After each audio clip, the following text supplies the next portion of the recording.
listening to Your Secret is Safe with Me, non-judgmental talk about infidelity with Dr. Marie Murphy. If you're looking for new perspectives on complicated relationship issues, you've come to the right place. Days go by, they're crawling by. Hi everyone, I'm Dr. Marie Murphy. I'm a relationship coach and I help people who are engaging in anything they think counts as infidelity to deal with their feelings, clarify what they want, and make decisions about what they're going to do. No shame, no blame, no judgments. If you are dealing with a challenging infidelity situation and you're ready to find some relief and a clear path forward, I can help you do that. When you're ready for me to help you resolve your infidelity situation in a way that's truly right for you, you can schedule an introductory coaching session with me through my website, mariemurphyphd.com. Starting early next year, I am going to be offering additional ways that you can have me as your coach. In January, I will be ready to welcome you to my anonymous group coaching program called You're Not the Only One. This program will include teachings I've distilled from working with hundreds of clients, delivered to you in the form of videos and assignments. It will also include group coaching calls, which will give you the opportunity to be coached by me and also to hear other folks who are dealing with their own infidelity situations get coached too. The group coaching calls will be held in a way that protects your privacy. So we'll be creating a secret society in which folks who are engaging in some kind of infidelity can come together and learn from me and learn from each other's experiences while remaining completely anonymous. I'm super excited about this, and I'm looking forward to welcoming you into this group. In addition to that, I will also be offering a self-study package of my teachings without the group coaching calls for those of you who want to learn more from me than I can teach you on the podcast, but also want the simplicity of a DIY approach. I'll announce more details about these offerings in the coming weeks on the podcast. And if you want details delivered directly to your inbox, head on over to my website and sign up for my mailing list. I will still be offering one-on-one coaching in the new year, but I'll be doing so on a more limited basis. So if you've been thinking you'd like to get individual attention from me, but you've been holding off on booking an introductory session, now is a great time to schedule that appointment so that we can get to work. One of the things I hear from new clients all the time is, I wish I'd scheduled this coaching session with you sooner. I don't know why I waited so long. Sometimes we put things off for really great reasons, but sometimes we put things off for pretty bad reasons. If you've been wanting to work with me, but you've been putting it off, ask yourself if you like your reasons for waiting. And if you don't, you might want to seize the day instead of waiting any longer. Okay, let's dig into the meat of today's episode, or the substance of today's episode. I don't even eat meat. On this podcast in the past, I have devoted several episodes to how to initiate and execute a breakup and how to take on the role of initiator of a breakup, but I haven't given as much attention to dealing with being on the receiving end of a breakup. Today, we are going to start to address that imbalance. We're going to talk about how hard it can be when someone you care very much about chooses to end their relationship with you. And we're going to talk about how you can navigate your life in the immediate wake of being broken up with. Before I go any further, let me acknowledge that the language I'm using today may not be a great fit for everyone's experience.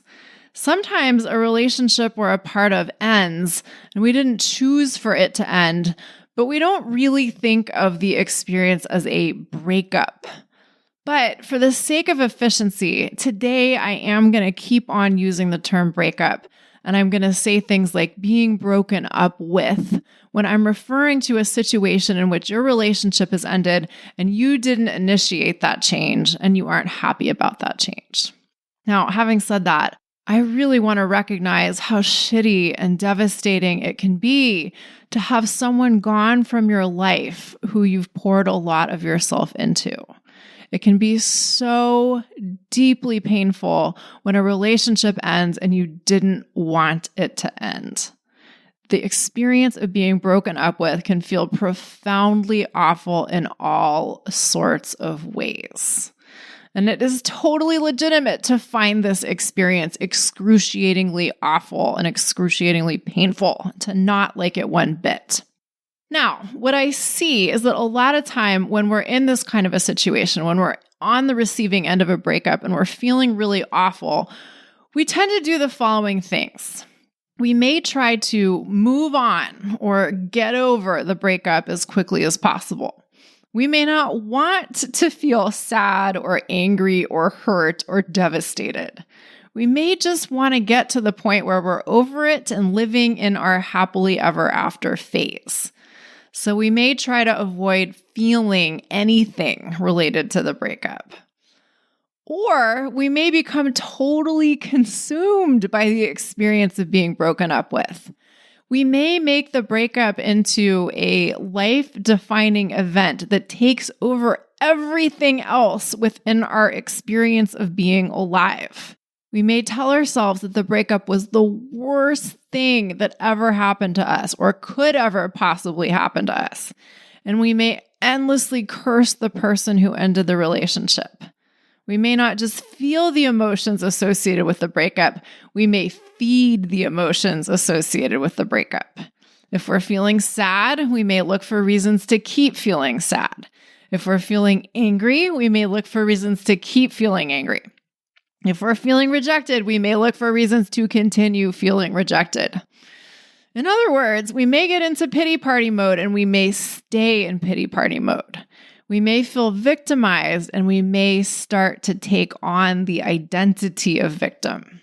Now, interestingly, we might do either of those things that I just mentioned. We might do one thing or the other, but we might do a bit of both of the things I just mentioned. At times, we may be completely opposed to allowing ourselves to think or feel anything related to our breakup. But in other moments, we may be convinced that someone has done us wrong and wounded us for life and will never be able to feel okay again. At times, we may desperately want to avoid our sadness, and in other moments, it may seem like we're doomed to feel abjectly miserable forever.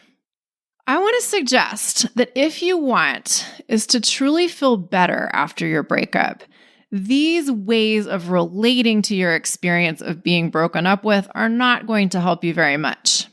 However, it's important to point out that in the immediate aftermath of a breakup, you may not want to truly feel better. You may not want that. Your most immediate want may be to avoid feeling bad, which is not the same as truly feeling better. Or your most immediate want may be to resist the possibility that you might ever feel okay again, right? In the immediate aftermath of a breakup, you may want to believe that you're going to feel terrible forever. There can be a strange comfort in that. And all of that is totally human. All of these responses to being broken up with are totally fair and totally reasonable and totally understandable, at least for a while. When something happens that we really don't like and our world is totally rocked, it's okay for us to be super discombobulated. Sometimes all we can really do is surrender to the black hole of some really intense emotions, or give ourselves permission to resist or avoid our really intense emotions. But there may come a time when we truly want to feel better.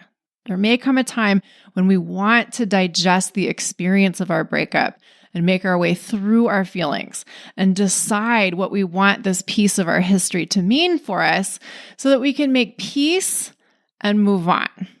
We may get to a point when we're tired of feeling shitty or tired of avoiding feeling shitty. We may get to a point where we're sick of our pity party, if we've been having one, or sick of feeling like a victim. Or if we've been taking the opposite approach, there may come a time when we'd actually rather feel our feelings than avoid our feelings. And what I want to offer you now is some guidance for what you can do when you get to that point. When you're ready to start feeling better, here's what you can do. Well, first and foremost, it's important to remind ourselves, sometimes we need a lot of reminders of this, that the only way out is through. If we're hurting because the relationship ended and we don't like it that it ended and we don't like the way it ended and we don't like how we're feeling now, we have to be willing to acknowledge all of that and be with all of that dislike if we're going to feel better. To be really clear, it helps a lot to be willing to feel not good if you want to eventually feel good or feel better. So to that effect, I encourage you to decide officially to be willing to feel crappy for a while longer. So often I hear people say, well, I just want to be done with all of this pain already. And I get it. I really do. When we're hurting, we usually just want to stop hurting. But the only way to ease our pain is to be willing to let it move through us or to let ourselves move through it, however you prefer to think about it. I think Pema Chodron says the only way to ease our pain is to experience it fully. Now, when I tell people this, they often say, well, I've been hurting. I've already felt a whole lot of pain. I've been doing that part. I shouldn't have to feel any more pain. I'm sympathetic to this, of course, but for better or worse, the amount of pain you've already felt does not determine the amount of pain you have yet to feel. It just doesn't work that way. Furthermore, it's important to remember that there are different ways to experience pain and different flavors of pain or different qualities of pain. Sometimes we feel pain or discomfort because we're working so hard to fight feeling the original pain. Sometimes we feel pain or discomfort because we're rehashing or reinforcing narratives of the original pain. And on the other hand, sometimes we feel pain because we're reckoning as directly as we can with developments in our life that we really don't like. We're dealing with the original pain itself, such as, for instance, the pain that can come from being broken up with. That last type of pain, the pain that comes with acknowledging and digesting life experiences that we really don't like, is the kind of pain that will eventually set us free. Being willing to feel that pain is how we get to feel better. So, how do we move towards productive pain and move away from pain that is self-reinforcing and self-perpetuating? That's our question. The answer is we can start by fully acknowledging what specifically we don't like about being in this post-relationship state or in this post-breakup state. Similarly, we can fully acknowledge whatever we don't or didn't like about the way the breakup happened. Sometimes we're more mad about the manner in which we were broken up with than we are about the relationship being over. So take inventory. What's different in your life right now as a result of your breakup? What has changed as a result of your relationship being over? It's so important that we allow ourselves to recognize and honor all of the ways that being broken up with can turn us upside down and inside out. Depending on the nature of our relationship that has ended, a breakup may impact literally every area of our lives, but even if it doesn't impact every corner of our life, it may have a significant impact on some very significant areas of our lives. In other words, it can be a really big deal. And thus, it's important that we allow ourselves to dislike what has changed in our lives as a result of the breakup to the full extent that we dislike it. We can dislike how the breakup went down to the full extent that we dislike how it went down. And we can do this without pitying ourselves. You can do this without pitying yourself. You can do this without blaming anyone for anything. Sometimes people don't want to acknowledge what they don't like about their post-relationship life because doing that would mean acknowledging that they aren't happy with some things that their ex-person chose to do. We'll talk more in a minute about allowing yourself to be mad at the person who broke up with you. But for now, it's really important to point out that you can dislike something that has happened without blaming that on anyone.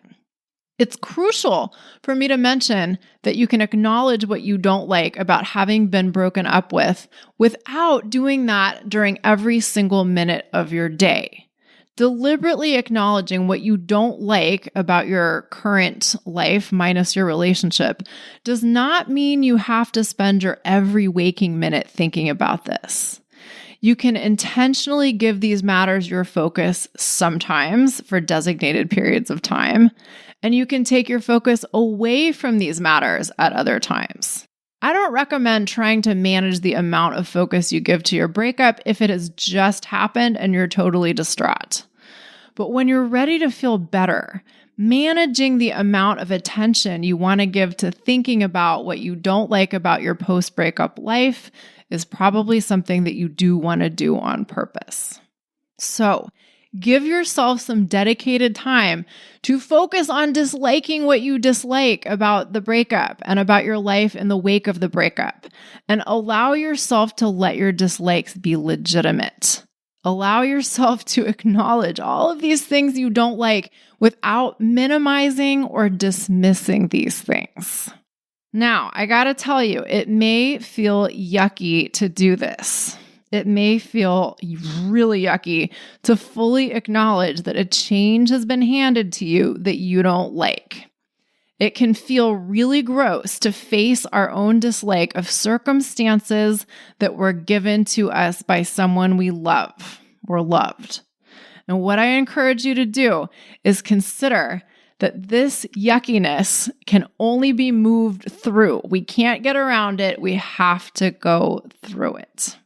After you've thoroughly acknowledged what you don't like about the way your breakup went or the fact that a particular relationship is over, I want you to give yourself the opportunity to comprehensively examine what you appreciated about the relationship that has ended and what you appreciated about your person who broke up with you. Sometimes people like to think in terms of gratitude, and they like to make gratitude lists for the person who has left them or the relationship that has ended. And if that works for you, if the term gratitude resonates with you, then by all means, use that word and make your gratitude lists. But for some people, myself included, gratitude sometimes has some funny connotations. It may be more helpful to think about what you loved or appreciated or enjoyed about your relationship and your person. Whatever wording resonates with you the most, make a really comprehensive list of what you appreciated about your person and your relationship with them, or what you're grateful for within your relationship and about your person, right? This is a really important part of honoring your relationship that has ended. Now, sometimes we don't want to honor our relationship because we're so sad that it's over. Sometimes we don't want to appreciate what we enjoyed about our person because we think that if we can't have them, we're better off just trying to forget about them and move on. Well, this makes sense in a sense, but it simply may not work very well. And another thing is, being able to fully acknowledge what was great about your relationship has some very distinct benefits. Being able to recognize what you like and appreciate and enjoy in any facet of your life allows you to experience more of that. Yes, it's true that you might not experience what you enjoyed within the relationship that has ended with the same person ever again, but there may come a time in the future when you're ready to enjoy a relationship with someone else. And knowing what you appreciate within the experience of connecting with another human will serve you well in any future relationship you engage in. Also, being able to honor what we've enjoyed in life, even if the experience itself is over, tends to make for a richer experience of living. And being able to hold joy and sadness simultaneously may make for an even richer experience of living. The last thing that I want to recommend today is that you take the opportunity to acknowledge what you did not like about your person and your relationship. Earlier, I asked you to acknowledge what you might not have liked about the way your person broke up with you. Now, I just want you to acknowledge what you didn't like about your person and your relationship in general, overall. Now, the point of doing this isn't to cultivate ill will towards them. The point isn't to convince yourself that you're better off without them, although you might come to that conclusion, and if you do, so be it. Rather, the point is to cultivate a balanced perspective on the relationship that has ended and the person who has left you. You may miss them terribly, and that's fair. And simultaneously, you can also allow yourself to see that maybe you didn't lose the perfect relationship, or the perfect person, or the only relationship, or the only person that could ever make you happy. Sometimes when we're grieving, we get into this mode of over-idealizing what we've lost, and this can mess us up a little bit, to use the most technical language possible. On the other hand, sometimes we're afraid to acknowledge what we didn't love about the relationship that has ended or the person who broke up with us because we're afraid that doing that will mess us up a little bit. And it might, at least temporarily. For a lot of different reasons, it can be really weird to feel both grief and anger, or loss and love, or resentment and desire. When we're missing someone terribly, it can feel totally destabilizing to acknowledge that the thing we're missing wasn't actually perfect. It can be very weird to acknowledge that the loss we're mourning was actually a thing that wasn't great all the time. I want to suggest that we can embrace this weirdness instead of rejecting it. The thing with humans is that they can be pretty wonderful, and they can also be pretty not wonderful. The thing with relationships is that they can be pretty great and also pretty not great. Embracing all of that at once can be a lot for us to hold simultaneously, but holding all of this seemingly contradictory stuff at once allows us to be whole. Also, it's very important to point out that you might be extremely fucking angry at the person who broke up with you. You might not be, of course, but if you are, it's important to let that shit out. Sometimes we're afraid of feeling angry, and there are many reasons for that. But I want you to know that feeling angry isn't fundamentally a problem. Failing to relate to anger in a conscious way can create some problems, though, and that's why we really want to let ourselves feel it when it's there. When we try to shove it aside or pretend it doesn't exist, we may indeed create some trouble for ourselves. But the emotion anger itself is not problematic. So to recap, those are the three main things I recommend you do. Acknowledge what you didn't like about the way your breakup happened and what you don't like about life without the relationship that has ended. Allow yourself to acknowledge what you loved or appreciated or enjoyed about the relationship and your person, or to acknowledge what you're grateful for. And finally, allow yourself to acknowledge what was not great about the relationship and what you didn't love about your person. Now, you may need to do these things in a fairly deliberate way, like once. Sometimes, allowing ourselves to fully face our experience of being broken up with and fully digest our experience of a relationship coming to an end is very freeing very quickly. Sometimes we thoroughly and honestly acknowledge our experience of something one time, and then we're kind of done with it. Now, maybe saying we're done with it isn't exactly right. It might not be that we're completely done, but our relationship to the experience or our orientation to the experience has changed in a significant way. We're less burdened by the experience of the breakup, or we're less defined by the loss of the relationship. But sometimes we feel awash in grief and loss and longing for a while, even if we are practicing acknowledging our feelings rather than avoiding them or indulging them. Sometimes the process of becoming less burdened or less defined by being broken up with takes a while. That's okay, and it makes a lot of sense that this would sometimes be our experience, and I'll tell you why. A breakup or the end of a relationship can feel like a death on a lot of different levels.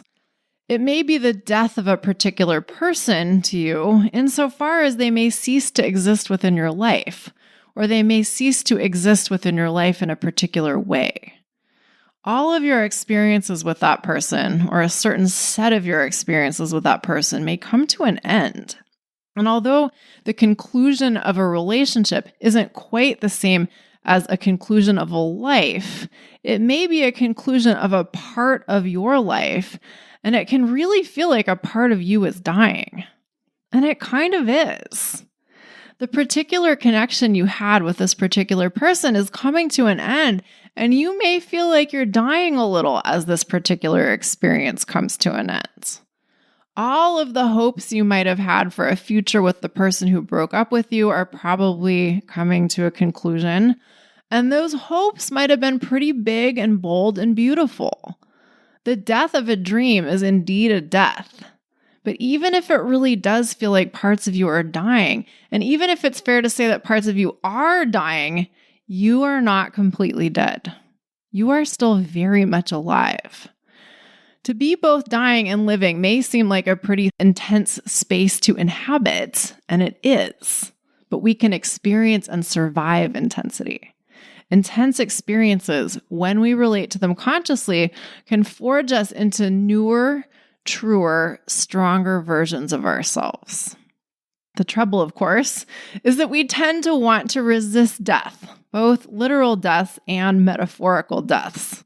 In the Western world, and maybe particularly in the United States, we tend to think that death is something to be avoided or at least fought off for as long as possible and by any means available to us. But death is a truly inevitable part of life. Beginnings, fresh starts, and rebirths of all kinds are definitely part of life too, but they wouldn't exist without endings. We tend to like the beginnings and renewals better than we like the deaths and the endings, but we can't have one without the other. It's fair enough for us to have a challenging time with being in the death phase of a cycle in our lives. Dwelling in the murky, mucky moments of absence, dwelling in the moments of decay, dwelling in the moments when it seems like all that exists is loss is not something that many of us experience as all that fun. And even when we think we are theoretically okay with death or with endings, in practice, we tend to want to hurry through the dying process and get to the part where we get to experience the renewal or the rebirth or the new phase of life. In next week's episode, we'll talk about starting over after a breakup. We'll talk about how the new cycle of your life that a breakup paves the way for can be a really beautiful thing. But what I really want to emphasize today is that the darkness of the night is what makes the light of dawn so beautiful. That might sound kind of cheesy or trite, but I really want you to consider that the natural world is defined by cycles, and there are dark parts and deaths and endings within those cycles. And as much as we may have tried to divorce ourselves from it, we humans are a part of the natural world, and we do experience cycles of nature, and we do experience cycles of natural human experience. And being willing to be present with the dark, cold, barren parts of the cycles of life is essential to experiencing wholeness. Now, how do we deal with being in the deep, dark, mucky pits of an ending, of something that we really didn't want to end? How can we tolerate that experience when we're in it, when there is no light at the end of the tunnel? I have 2 suggestions. First, look for the experience of aliveness. Look for the feeling of aliveness. Or to say this a little differently, allow the feelings you are feeling to be indications of your aliveness or reminders of your aliveness. Pain might hurt, but it ain't numbness. Numbness may be numbness, but it ain't nothingness. all of your emotions can be interpreted as indications that you are alive and having a human experience. And that might be something worth celebrating and being present for, even when it does not feel good. The second thing I encourage you to become aware of is that you may have been in the habit of primarily orienting yourself to your person who broke up with you, to your person who's no longer your person. You may have made your connection with your person your primary focus in life. You may be so used to sharing certain parts of yourself with that particular someone that if you do not have the opportunity to share those parts of yourself with that particular someone, it may seem like those parts of you no longer exist. Or similarly, you may be so used to only sharing any meaningful parts of yourself with a particular person that you may have long been out of the habit of connecting in meaningful ways with anyone other than the person you're no longer involved with. Thus, it may seem like you don't really have anything great to experience in life without your person. Or it may seem like you don't have any meaningful connections in your life at all. Or it may seem like you don't even exist without that person to relate to or connect with. You still exist. I promise you that. And it may take you a moment to reorient yourself to yourself and to your life. And it may take you a moment to reorient yourself to other possible connections, not just romantic or sexual connections, just connections at all. It may take you a moment to find yourself, maybe find yourself again, or maybe find yourself for the first time ever. It may take you a moment to figure out how to be you without a particular person in your life or without orienting yourself to a particular relationship. It may take you a moment to figure out how to find meaning and joy in life that isn't associated with your person and your relationship. I want to acknowledge that this is a thing, or all of these things that I've just mentioned are things. Feeling like you don't really exist without your person to relate to can be a really big deal. And if that's where you are, you can acknowledge that experience, you can trust that it's legitimately a thing, and you can hold it lightly. Feeling like you don't exist without your person does not mean that you truly do not exist without your person. You can acknowledge your feelings of loss and disconnection, and you can notice that these feelings are indications of your you-ness. And in noticing that, you can take a step towards relating to yourself a little more consciously rather than relying on your person as your sole source of relationship or your sole source of connection. Okay, if you're hurting in the wake of a breakup that you didn't initiate, I offer you my support from afar. And of course, if you want my direct support in dealing with the end of a relationship, let's work together. Let's take a look at the specifics of your breakup and find you some relief, and when you're ready, a path towards the next part of your journey through life. When you're ready to talk to me, you can schedule an introductory coaching session through my website, mariemurphyphd.com. I offer confidential, compassionate coaching via Zoom, which means we can work together no matter where you're located. I can't wait to meet you. All right, everybody. Thank you all so much for listening. If you enjoy this podcast, I would greatly appreciate it if you would head on over to iTunes and give this show a 5-star rating and a review. You can do this anonymously, and your ratings and reviews help other people who would benefit from hearing what I have to say find this podcast. Thank you so much in advance for taking the time to do that. Have a great week, everybody. Bye for now. Thanks for listening to Your Secret is Safe with Me with Dr. Marie Murphy. Make sure to click subscribe to get updates on our latest episodes.